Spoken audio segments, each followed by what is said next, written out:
Hello, Frank here once again. Today I have a review. What is it? Well, thanks to T238, the first company to ever reach out to me, I bring you this. This is the brand new T238 Daybreak Chrono Tracer. The unit that was sent to me is the carbon fiber model. It's the only one that's listed on the website, but there may be more in the future, who knows. But you can tell it's carbon fiber because it's carbon fiber on the side right here.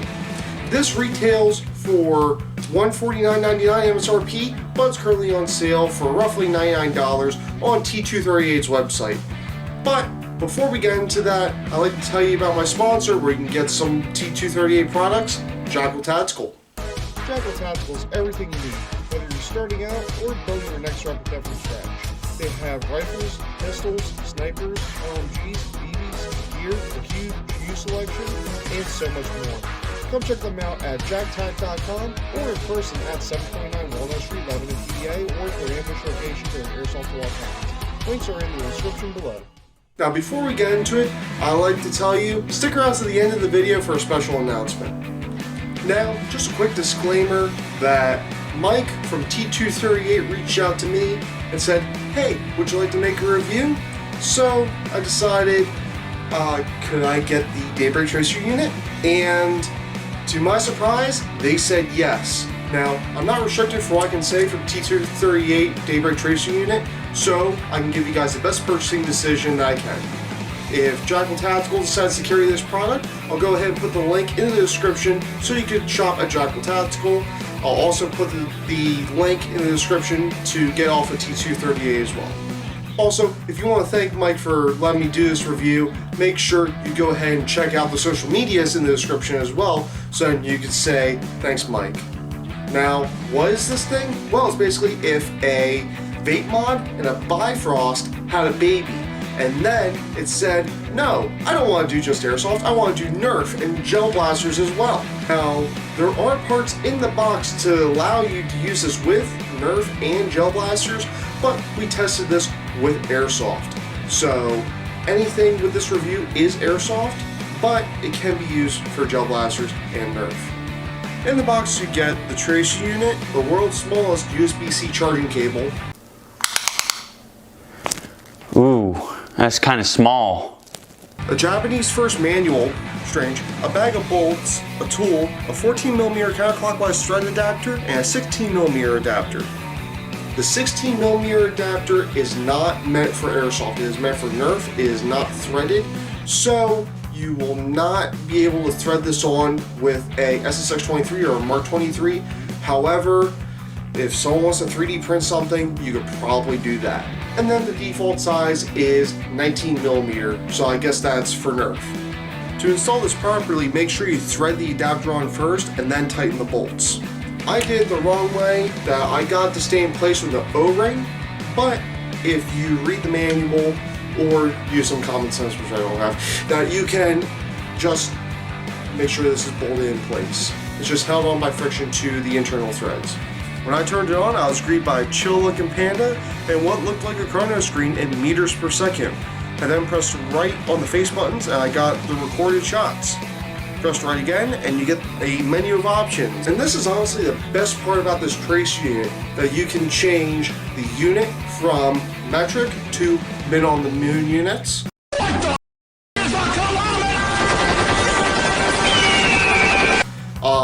You could change the colors, you could change the mode, you could turn off the chrono. That it's a lot easier if you have a menu compared to having to pair a phone with a Tracer unit or having to deal with buttons on the back of a Tracer unit. I'm looking at you, Ace Tech. Also, this is innovative that it has a off button.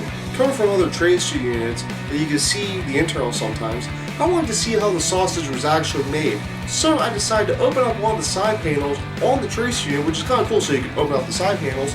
And I did see a long stick battery, which is probably about 3.7 volt, about 1100 milliamp.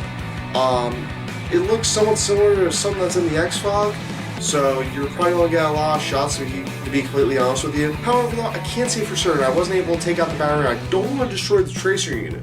Now the muzzle flash for this tracer unit is right on the front here with these 3 LEDs. They are RGB. Now this is kind of give and take. That might look like a strange light show that you would see in an 80s German studio, but this lets you have a solid front compared to something that's clear on the front. Now when we do decide to take this off the gun, then we do feel that it's pretty heavy with the full metal construction with the carbon fiber added, but it's decently constructed. Now I can't attest for how waterproof this design is, but considering that it's made also for gel blasters, I would have to assume that it's at least water resistant. And one clue that it's water resistant is the micro USB-C charging port that is under a rubber flap right here. And that wasn't supposed to come off. You just stick it right back in. Now plugging this in does give you a red indicator light so you know it's charging. Now, before I tell you about my opinions about the T238 Daybreak Tracer, I want to tell you guys to make sure you like, comment, subscribe, and hit the bell icon for the latest and greatest content. And put in the comments, thank you T238 for a chance to win this Daybreak Tracer unit. That there's going to be a live stream in 2 weeks, and I'm going to decide a winner live on camera, so make sure you check it out. Now, what are my opinions about the T238 Tracer unit? Well, it's a rifle tracer unit in my opinion. Now this is bigger than a 5.1 high kappa slide, so you're gonna have a time putting this on a pistol. In fact, actually, now this is the Cybergun TP9, and it's almost the same size as the slide. So I would say this is about 19 slide size, so it's probably too big for most pistols. I also like how you can change menus and change options without having to use a phone app or having to mess with a bunch of buttons or 2 buttons or multifunction buttons or anything like that. And also, I like you can easily power it off. Now if you want to switch things up in the middle of gameplay and have a different flame, then you can easily do that with the menu. You don't have to mess around with buttons, and you don't have to take it off the gun either. Now it's kind of cool that you can change your flash from say green to blue to cyan to red to orange and confuse your enemy a little bit, thinking that there's more than one person. Now I did get this shot by some guns at CQB limits, so this is durable and can take a couple shots. Now I'm not going to point blank with my SSG-10 because I don't want to destroy it, as per what I said earlier. But I would say it's pretty durable, and I don't see any marks on it from when I went out to play with it. Now, I have done some testing with this that this will run blue BBs. Blue BBs don't light up as well as red or green, but this can run blue BBs to a certain extent. That I've used green looks great. I have not tested red yet. I don't have that much access to red tracers anymore, but I will say that it can probably run red. Also, it's advertised to support 50 RPS with the tracer unit and 80 RPS with the chronograph. So if you have a high speed build, then this is the tracer for you. Now that's what I do like about the tracer. However, I do need to point out 2 flaws that I have with the tracer. This is subjective in my opinion, and I think these are things that T238 can improve on, but it doesn't really diminish the value of this tracer.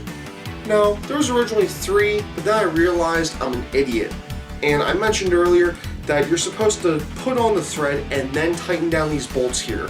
That I did the reverse order, and like I said, I had held on with the O-ring, and that worked.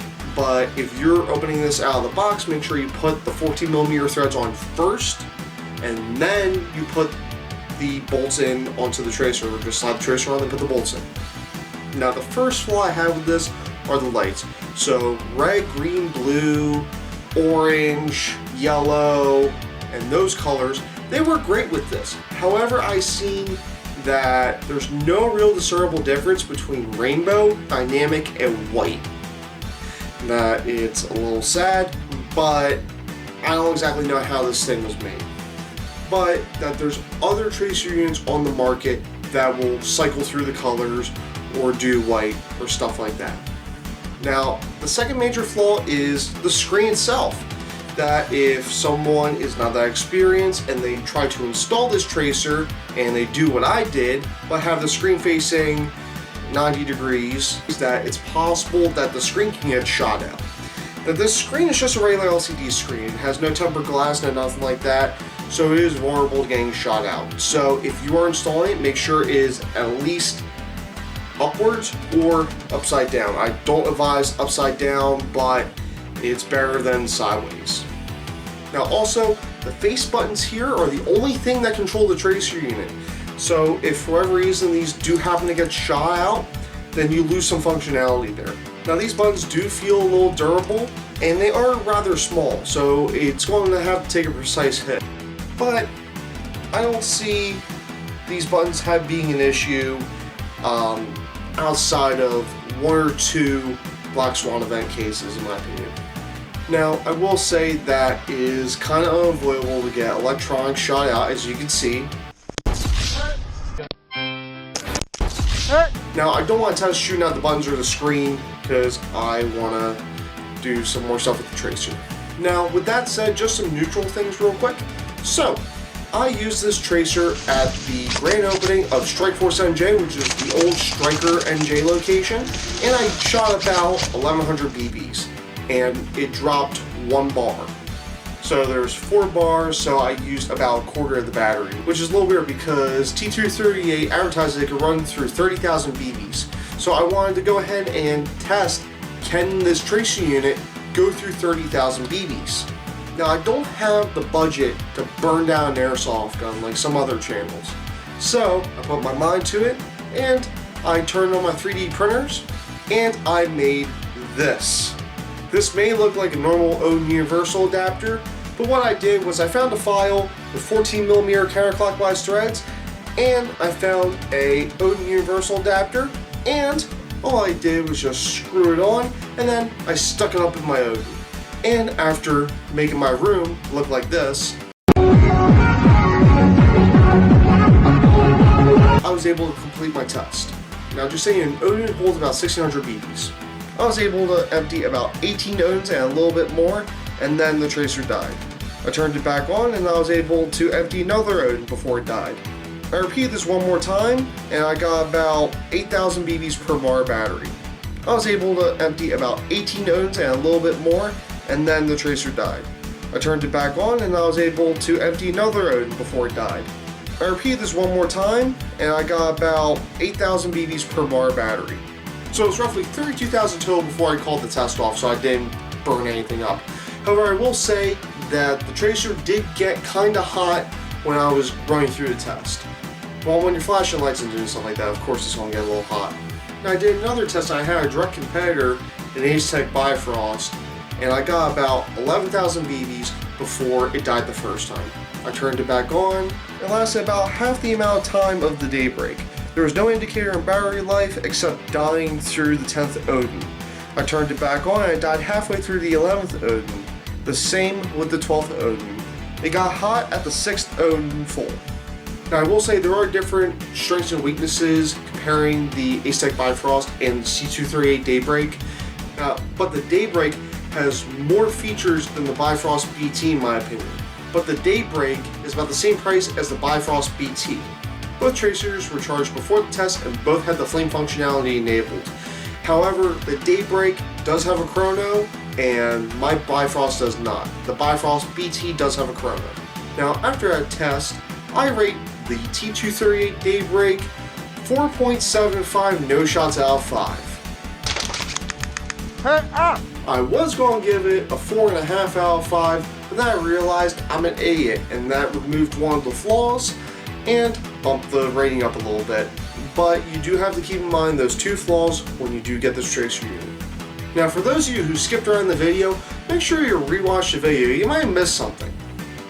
Now, anyways, thank you T238 for sending me this tracer unit. Thank you for Jackal Tactical with setting me up with a used gun that I could use as a test bed for his tracer unit. Make sure you check both of them out. Links are in the description below.